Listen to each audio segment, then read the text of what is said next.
No, I'm sitting in Atlanta traffic. I'm on I-20 heading west. I'm sitting on top of MLK. Westview Cemetery is right over there. Anywho, I'm making this video because the little Asian guy, what's his name? Mother Trucker. He was, I guess, praising Donald Trump for putting a hold on the EPA mandate for electric vehicles or zero emission, extremely low, something about emission vehicles, right?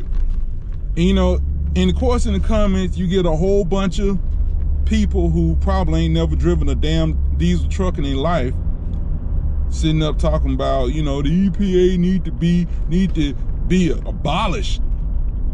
I remember when the EPA cracked down on diesel engines in America. Well, actually, I think it was before they actually mandated catalytic converters. Ford, I used to drive a 94 turbo diesel Ford. This was before they were called Power Stroke. Don't correct me, I'm positive it was 94, the damn truck I used to drive. It was a Ford turbo diesel before they called it the Power Stroke. I think we made it 1 year. But anyway, this truck, I used to deliver used auto parts, and I used to have to bag into this warehouse, and I was the only truck allowed to idle because the lady who worked there before me, she drove a 93 non-turbo. She didn't have the catalytic converter. Her truck would choke your ass. She didn't have a turbo either. And her truck would choke you if she left it running. There was a white guy who drove a UD rollback. Now it was turbo, but it didn't have catalytic converters, and he couldn't idle his truck because the fumes would choke you. But the point I'm making is, I don't have a problem with the EPA because, here's a good example. About 2 or 3 weeks ago, I was tired, I was sleepy, I was driving home. I was driving in from Columbus, Georgia, and I stopped at the rest stop right after 185 runs into 85 south of Atlanta. So I stopped at the rest stop, and I said, I'm gonna, pull over, go to sleep for 30 minutes, and that'll help me make it on into Atlanta. I pull up, go to sleep in a day cab. I go to sleep, and I wake up coughing. Choking and coughing.